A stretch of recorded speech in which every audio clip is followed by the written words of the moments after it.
So I just talked to a friend of mine yesterday and told me they're having a problem with the dog being on the carpet, but she's taking care of it really well.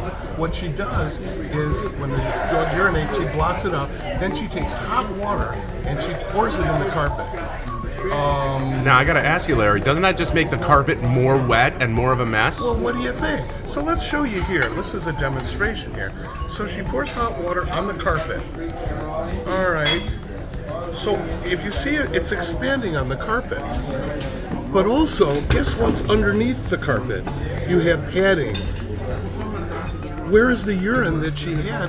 It's going into the padding. Say you don't have padding, it's still going to go to the backing. It's going to go through, and it's always going to be in there.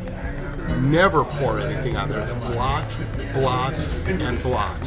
When you're done blotting, then you put some more paper towels on it, white paper towels, something heavy on it, and let it wick.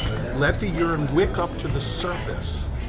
Okay, so if my dog pees on the carpet, I'm not going to pour water on it. I'm going to break out some towels and blot it, change out the towels, then put something heavy on it, like a brick or a bunch of shoes. Yeah, or a book or something like that, and allow it to wick back to the surface. When you're finished with that, after 24 hours, you spray it with 50-50 white vinegar in the area and do the same thing with the paper towel. Put it on something heavy.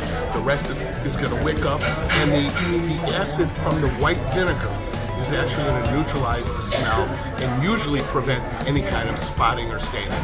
Wow. Every time. That's amazing. Now, why should I trust you or take this advice from you? Well, I've been doing it 31 years now, so I'm getting the hang of this. Plus, I had a dog for the whole time, so I learned these techniques and how to do it.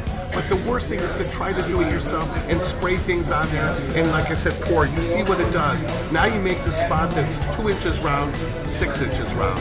And now, how are you going to get all that out from the padding and the back of the carpet? You can't do it.